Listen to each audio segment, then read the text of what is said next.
Here is the schedule for the first round of the 2024 CFP. We're going to go game by game in chronological order of how they will occur this week.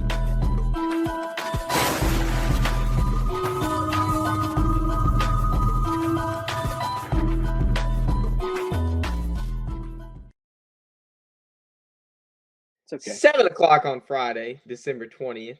In-state matchup, Indiana and Notre Dame.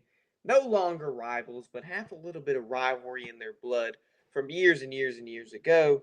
Indiana has not beaten Notre Dame since 1950 in South Bend tie. Let's talk about this. Indiana, 9-0 to start the season. Mm-hmm. You lose to Ohio State, 10th game of the season.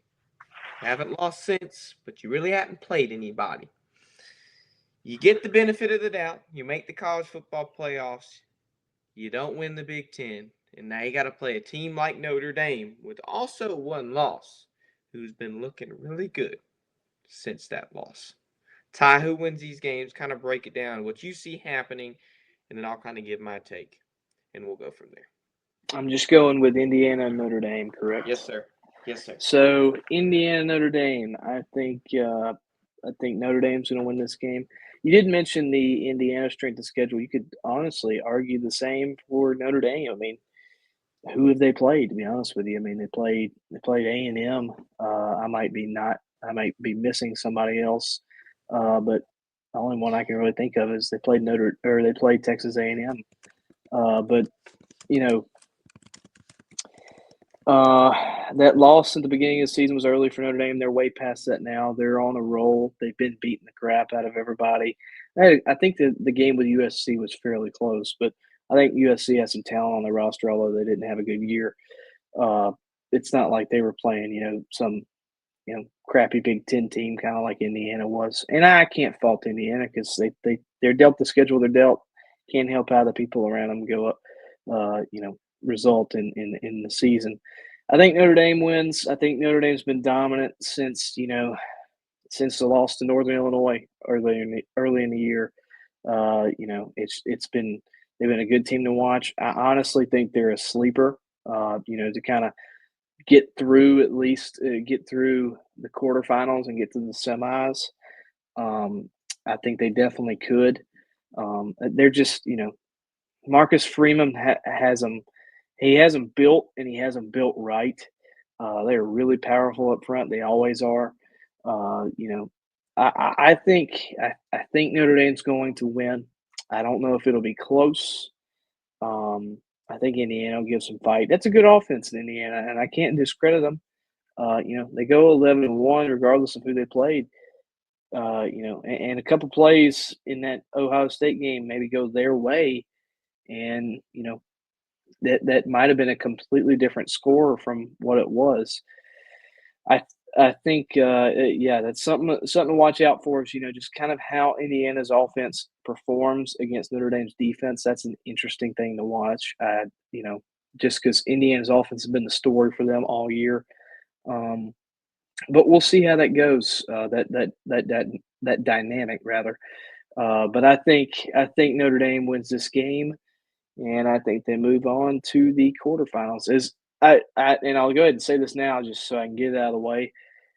Thank God for on-campus playoff games. This is what makes it so much better, is it's on campus. I'm so glad this game's on campus. I'm so glad all the other ones are on campus. I wish they were all on campus, but, obviously you have important New Year's Six bowls that need to be played, so I get that. But glad these games are on campus. Marcus Freeman signed a 4-year extension to continue to be Notre Dame's head coach. I think that extension will be well worth it if Marcus Freeman can win this game, and I believe he will. Indiana, we say Notre Dame hadn't played anybody. I think A&M, Georgia Tech would be a good one to say they played, Yeah. and Army might be another one. But I think Georgia Tech and A&M are probably the two best teams they've played all year, but Indiana's only played Ohio State. Indiana has not played a Georgia Tech or a A&M all year. Indiana's going to be proven, and I know we were so hyped up on them. I mean, everybody looked at 9-0, and we were like, "Oh my gosh, it's never been done before." And then they play Ohio State, and it made me just want to make this sound. Oh. I wasn't expecting that one. Notre Dame will win this game. I'm thinking it's going to be like I want to say like a 33-17 ball game.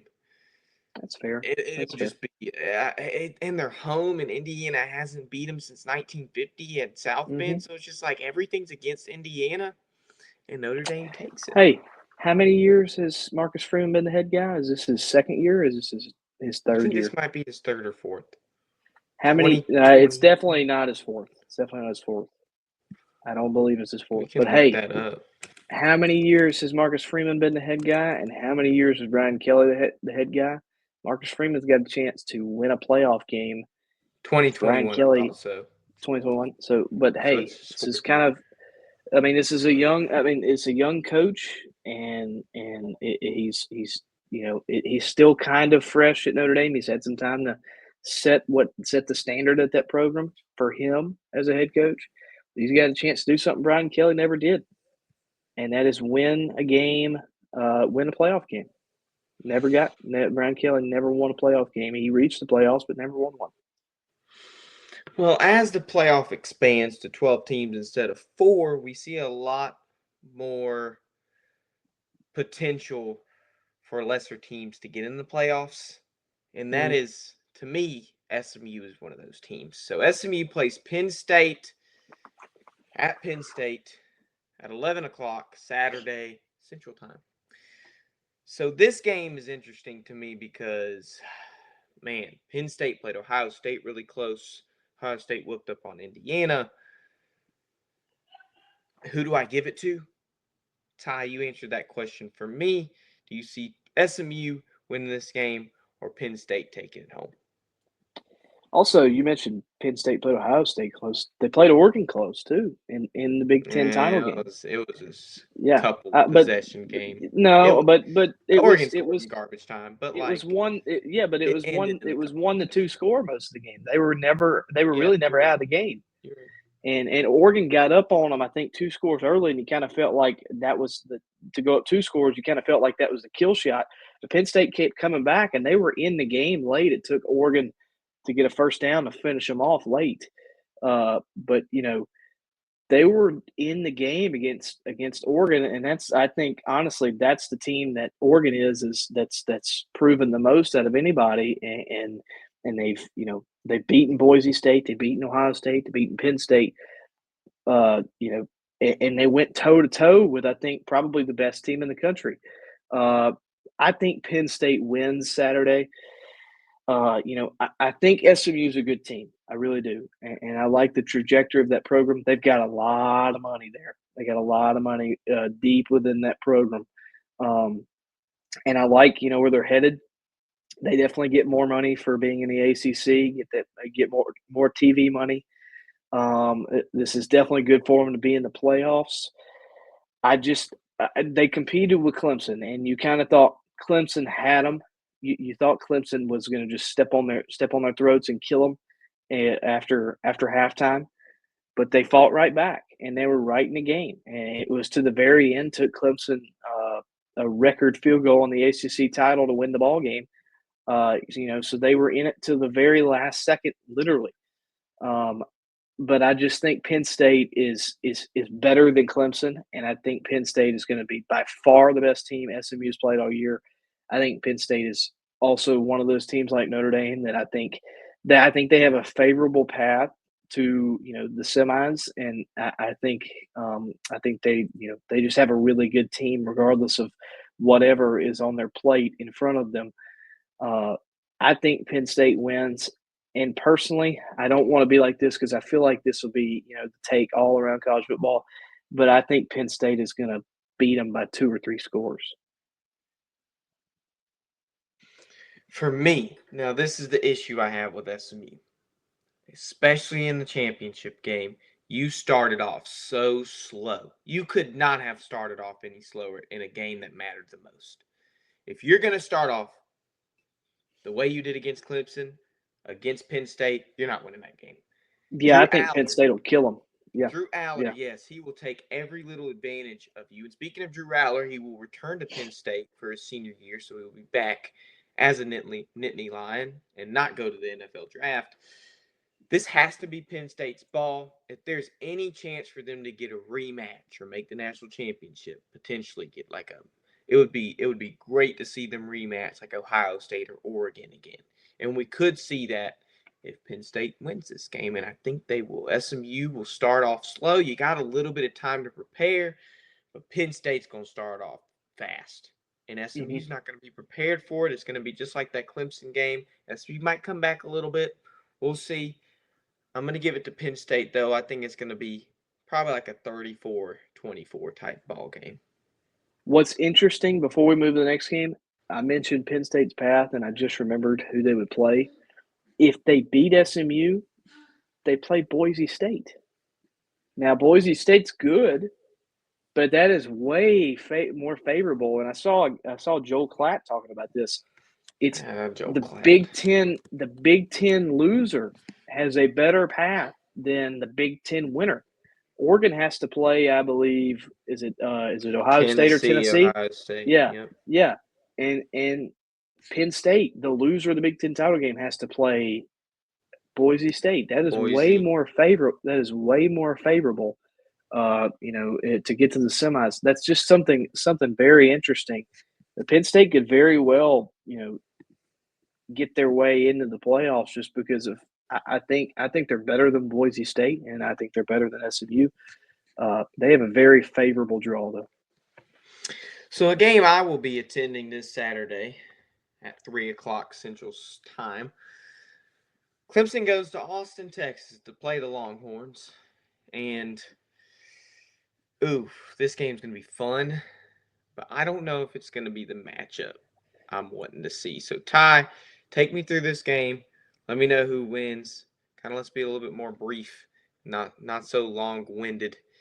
I And got you. who wins this ball game? I think Texas wins the ball game. I think the thing to look for is how can Clemson's defense stifle Texas's offense. Texas has struggled against some defenses this year. I think they've struggled against Georgia in the both games they played. They struggled against who else? A&M has a good defense, and they struggled against Texas A&M. They got out fast against A&M, but struggled later in the game. So at times this year, Texas has struggled against some of the better defenses in the Southeastern Conference.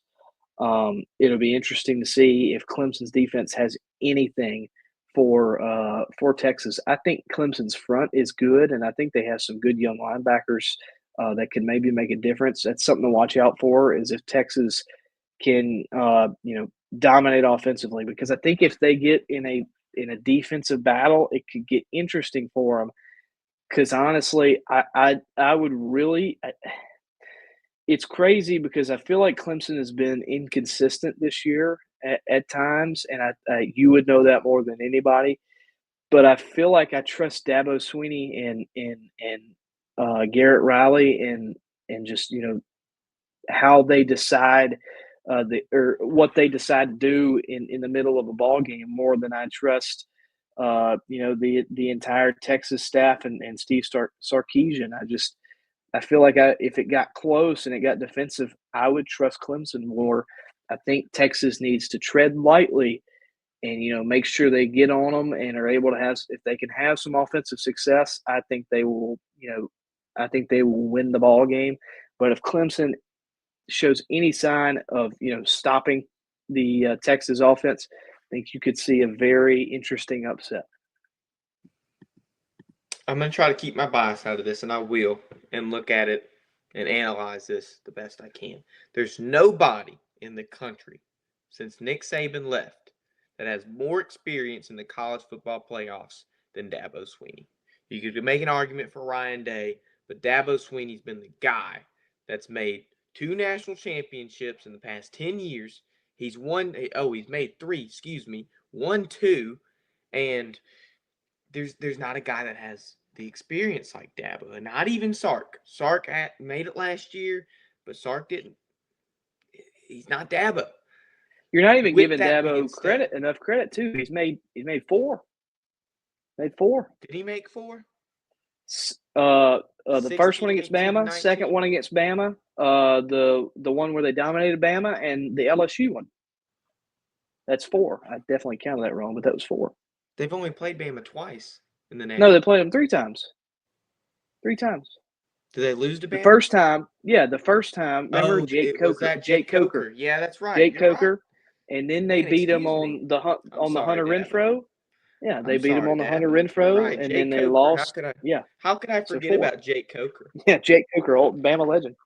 But yeah, you're right though, right. and continue with your point. But you're right. The experience is huge for Dabo. The experience I trust is there him for more. Dabo. With that being said, though, Dabo has never utilized the transfer portal, NIL, the way he should have. And I think that's going to be the difference in this ball game. Texas, to me, has a better refined team than Clemson does due to the people they've been able to bring in and the people they've been able to progress. Dabo just got his first transfer like a couple days ago.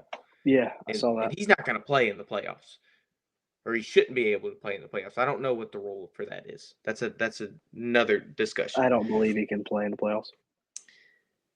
This is going to be a close game, Ty.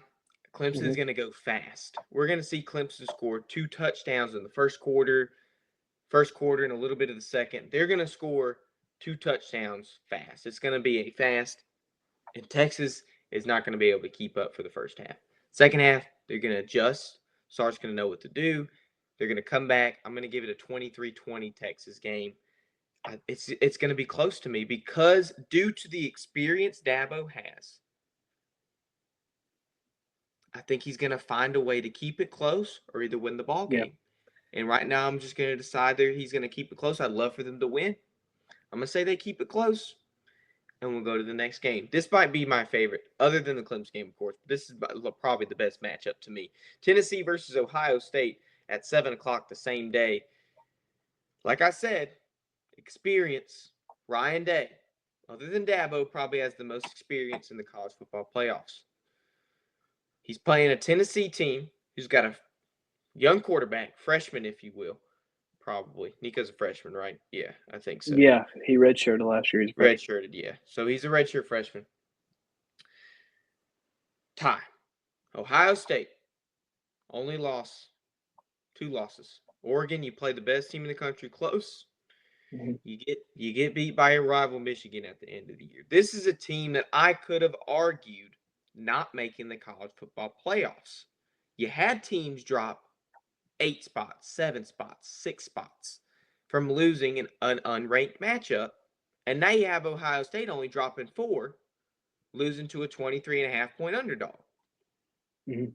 But now you're playing Tennessee because you're the 8th and 9th seeded teams in the college football playoffs. Where do we see this game going, and what's the outcome?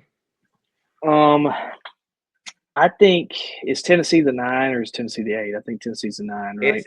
It's in Ohio State. Yes, it's yeah, that's right. So Ohio State's the 8. Tennessee's okay. Appreciate it. I should have used that.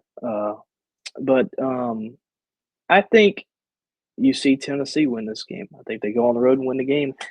Listen, Ohio State plays Michigan. Not a lot of offensive success at all against Michigan. Just struggled mightily against Michigan. Michigan's got a good defense. That's about all the good they've had this year. But the offensive talent for Ohio State should have. I honestly felt like should have blown Michigan out of the water, but it's not what happened. If they can't, and I know this is kind of a different. It maybe not a popular take, but I don't know that Michigan or Ohio State rather can replicate any sort of offensive success that they've had in previous games. Just because I look at the Michigan game and I think, well, if they can't score against Michigan, Tennessee is a way better defense than Michigan does. How are they going to score against Tennessee? And the thing with Tennessee is if Tennessee can, find if they can score and if they can play good offense, it's weird because Tennessee has been such good offense for the under Josh Heupel, and bad at defense, and now they're completely flipped this year. It's just they're not as good as offense, but they're really good at defense. Uh, you know, I think what'll happen is I think Tennessee will absolutely stifle Ohio State offensively, and I think Tennessee's going to score some points. And I by points I mean like 17 is going to win you the ball game. I think if Tennessee scores 17, I think that can definitely give them a win. I could see a 17-14, 17-10 win for Tennessee. I think their defense keeps them. I think their defense wins it for them, kind of like they've done all year. But if they get in a spot where they get down 2 scores, or if they get down, 2 scores, even if they get down like 10, or maybe even a touchdown, where it's late in the game, that's where it gets scary for Tennessee, just because they haven't been able to clutch up at all. When they've been in those spots. I think you look back at the Arkansas game, they were in a spot where they could have won the ball game late. They were down 1 score, and the offense could never drive down the field and win it for them. So, rather they were able to drive down the field, but their offense just could never step on the gas against a lesser opponent in Arkansas compared to Tennessee, and they couldn't step on the gas like you thought they would. I think Tennessee's defense wins them the game. I think they're able to score some points offensively. I don't think Ohio State's able to do much on the offensive side of the ball. Tennessee wins in Columbus. I could see that, Ty. And I don't hate that take. For me, this ball game is going to be a higher scoring game, simply because both teams have so much to prove, given their couple last games, their rivalry games. Now, Ohio State loses, but that's a rivalry game. Let's look past that. Tennessee prevails in their rivalry game against a pretty good Vandy team, a bowl Vandy team. Let's make that clear. A team that never makes the bowl postseason. Yeah, and Tennessee and makes faced some pressure early on in that game too. I mean, they were down early, come back, and they score a lot of points. And that's what we're going to see this game. Nico, he's going to get a little flustered at the beginning of the game. This is what's going to happen. He's going to catch his stride. He's going to catch his rhythm because of the way his defense decides to play against Ohio State. We've said the home team wins every matchup, Ty. Tennessee's going to get the best of Ohio State this game. I think it's going to be 34-28. I want to give it a higher scoring game. It's high scoring to me, but hey. Simply because of Ohio State last week, or rivalry week, 2 weeks ago. They scored nothing against Michigan. And I like to look past rivalry games sometimes because it's a rivalry game. Anything can happen. We say that with the Egg Bowl. We say that with a bunch of rivalry games. Anything can happen with the most heated rivalry in college football. The game. Oh, my gosh. Don't even get me started on that. But Tennessee wins in a 6-point game against Ohio State.